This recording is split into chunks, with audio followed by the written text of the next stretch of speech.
آپ نے جو سوال فرمایا ہے اور کینیڈا سے کسی سائل کی طرف سے، یہ سوال آج کے ذہنوں میں ہے واقعتاً، اور پاکستان میں ابھی حال میں آپ نے دیکھا ہوگا رمضان المبارک میں وفاقی شرعی عدالت میں پاکستان کی تیسری مرتبہ، یعنی پاکستان میں کل دو پہلے بھی فیصلے آ چکے ہیں، وفاقی شرعی عدالت کا دوسرا اور مجموعی طور پہ سود کے خلاف یہ تیسرا فیصلہ تھا جو پاکستان میں آیا تھا۔ تو اس پر پھر حسب معمول ایک بحث شروع ہو جاتی ہے، پھر وہ حکومت اپیل میں چلی جاتی ہے، بینک چلے گئے اپیل میں۔ تو یہاں پر ایک تو یہ بحث ہے کہ سود کے خلاف اپیل میں گئے ہیں اور حکومت کی طرف سے اس میں کما حق حکام نہیں ہے، پیش رفت نہیں ہے اور ہونی چاہیے، ایک تو یہ بحث ہے۔ اور ایک بحث وہ ہے جس کی طرف آپ نے اشارہ فرمایا، وہ بحث یہ ہے کہ بہت سارے لوگ جو کہ اس فیلڈ سے کسی نہ کسی طریقے سے وابستہ ہیں، چاہے وہ پڑھاتے ہیں، چاہے وہ کسی سسٹم میں ہیں، چاہے وہ بینکنگ کا سسٹم ہو یا نان بینکنگ سسٹم ہو، یا وہ ملک کی اوور آل جو پوری ایک سسٹم ہے معیشت اس کو دیکھ رہے ہوتے ہیں، انٹرنیشنل ٹریڈ کو دیکھ رہے ہوتے ہیں، تو ان کے ذہن میں ایک سوال ہی پیدا ہوتا ہے کہ مسلمان آج یہ کہتے ہیں اور اس بات کا دعویٰ کرتے ہیں کہ سود حرام ہے، سود نہیں ہونا چاہیے، سود کو ختم کر دینا چاہیے، تو آخر جب سود ختم ہوگا تو اتنا بڑا جو ملک ہے، کروڑوں کی آبادی ہے جس میں، وہ ایک پورے سسٹم کے تحت چل رہا ہوتا ہے، اس کا بینکنگ سسٹم ہے، اس میں منی سپلائی ہے، اس کا سینٹرل بینک ہے، یہ آخر چلے گا کیسے اور اس کے اندر کیا معنویت ہے جو ہم مطالبہ رکھتے ہیں؟ تو اس میں یہ سوال جو کینیڈا والا آپ نے کیا ہے وہ اسی سے ملتا جلتا سوال ہے، اور سائل غالباً یہ پوچھنا چاہتے ہیں کہ دنیا میں تو کوئی مثال پچھلے کوئی 50 100 سال میں ہے نہیں ایسی، تو آخر آپ لوگ کریں گے کیا؟ تو اس حوالے سے جو آپ نے بات جس کی طرف اشارہ کیا مفتی عبدالرحمان صاحب، وہ بہت اہم بات ہے کہ دیکھیں اس پر گفتگو کرتے وقت ہمیں دو باتیں ذہن میں رکھنی چاہیے۔ پہلی بات تو یہ کہ آج جو کچھ ہو رہا ہے اس کا کیا متبادل ہو سکتا ہے، کیا الٹرنیٹو ہو سکتا ہے، کیا ہمیں اس کے لیے سوچنا چاہیے، یہ ایک الگ گفتگو ہے۔ اور ایک گفتگو یہ ہے کہ کیا سود کے بغیر نظام چل سکتا ہے یا نہیں چل سکتا؟ تو اس کا جواب ہے کہ بالکل چل سکتا ہے، اور جو مثالیں آپ نے دی کہ مسلمان، دیکھیں مسلمان اسپین میں بھی تقریباً 500 سال سے زیادہ اسپین میں رہے ہیں، بغداد میں حکومت رہی،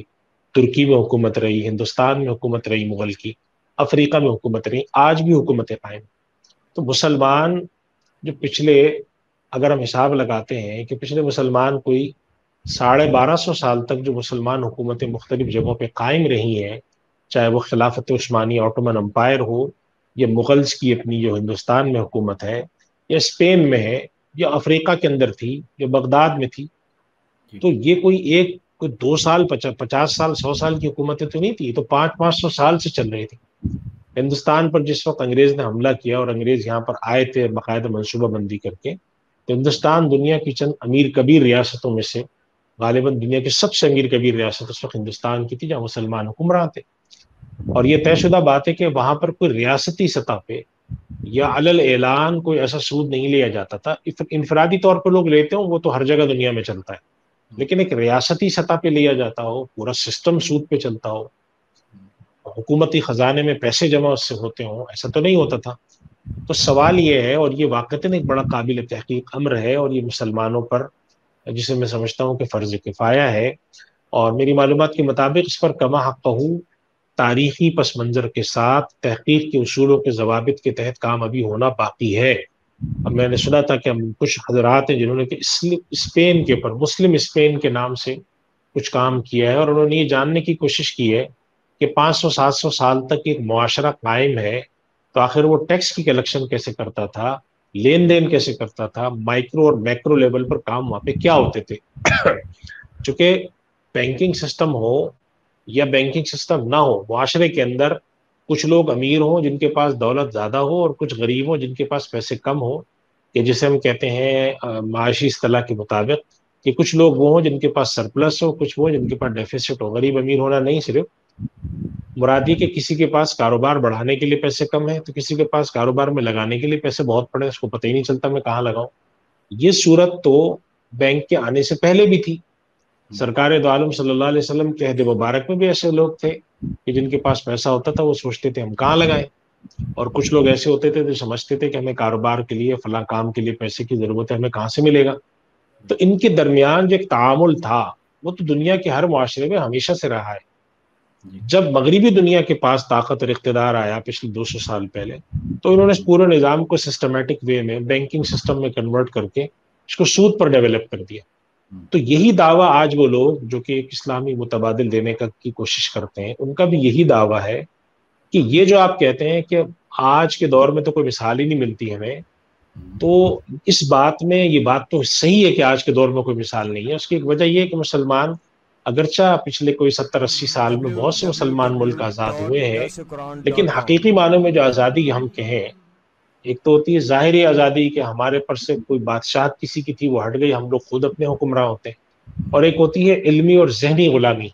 علمی اور ذہنی غلامی کا مطلب یہ ہوتا ہے کہ ہمارے یہاں ایسے لوگ باقی ہوں، مقتدرہ میں لوگ، قوت قاہرہ رکھنے والے، قوت اقتدار رکھنے والے، فیصلہ کن لوگ جو ہوں،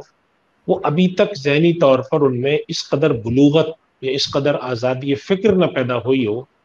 کہ جس کے نتیجے میں وہ کسی نظام کو ڈیولپ کرنے کا سوچے. تو ایسا بدقسمتی سے ابھی تک نہیں ہو پایا. اس کی بہت ساری وجوہات ہیں، ہم یقیناً ان وجوہات کے اس پروگرام میں جائزہ لینے نہیں بیٹھے ہیں، لیکن ان وجوہات کی وجہ سے یہ ہوا ہے، کم سے کم یہ ہوا ہے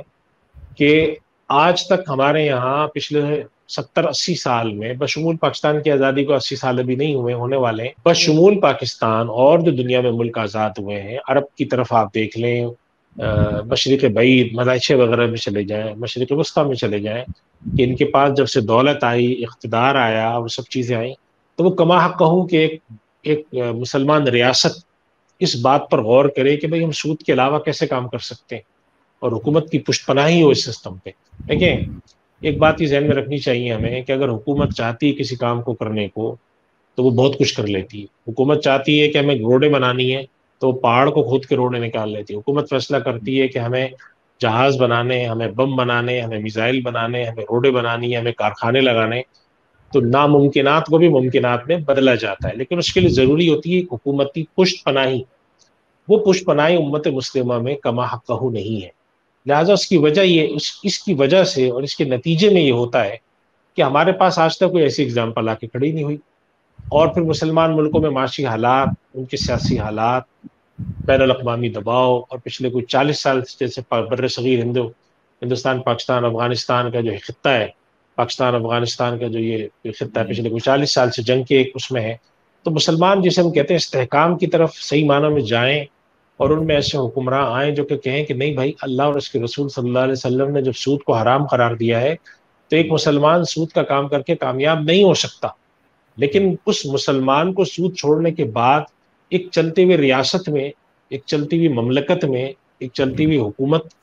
کو آخر کیا دے کہ تم یہ نہیں کرو یہ کرو. اس پر کما حق اگر کام ہو تو میں سمجھتا ہوں کہ واقعتاً لوگوں کے پاس اس کا ایک حل نکل آئے گا. اور اس کی ایک مثال ہم آج کل دیتے ہیں. میں خود اسلامی اداروں سے وابستہ ہوں. اسلامی مالیاتی نظام پر پچھلے 20-30 سال میں جو کام ہوا ہے، تو جو ایک شکل نکل کے سامنے آئی ہے، اس سے معلوم یہ ہوتا ہے کہ اگر حکومتی پشت پناہی حاصل ہو اور اس کے لیے قانون سازی کی جائے، نظام بنانے کی کوشش کی جائے، سسٹم ڈیولپ کیے جائے، تو کیا نہیں ہو سکتا، بہت کچھ ہو سکتا ہے. اور یہ جو ریاستیں چلتی رہی ہیں، 500-500 سال مسلمان دنیا میں مختلف جگہوں پہ حکومتیں کرتے رہے، یہ بھی آخر چلتے تھے. اور یہ نہیں ہے کہ 50-100 سال کے لیے چلتے تھے، وہ کئی 100 سال تک کنٹینیوشن میں رہے ہیں. ان کے جنگیں ہوئی ہیں، ان کے معاشی حالات اچھے رہے، اور کوئی یہ بھی نہیں کہہ سکتا کہ یہ غریب تھے. مسلم اسپین کو جا کر آپ دیکھیں، اسپین کے اندر امیر لوگ رہے ہیں، وہاں پر معیشت بہت زیادہ پھولی پھلی ہے. بغداد میں دیکھ لیں آپ، بر صغیر ہند و پاک میں، تو ابھی میں نے عرض کیا کہ ہندوستان پر انگریز کے حملہ کرنے کی وجہ یہی تھی کہ یہ سب سے زیادہ معاشی طور پر دنیا کا مستحکم ملک تھا. اور ترکی کے اندر بھی آپ دیکھیں تو دنیا میں یہاں جہاں مسلمانوں نے اپنے نقوش چھوڑے ہیں،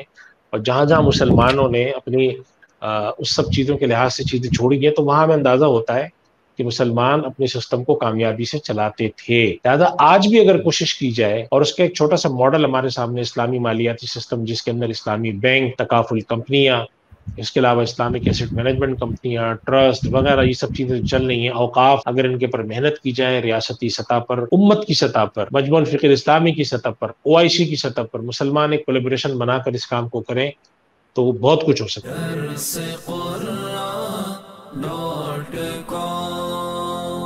www.darsequran.com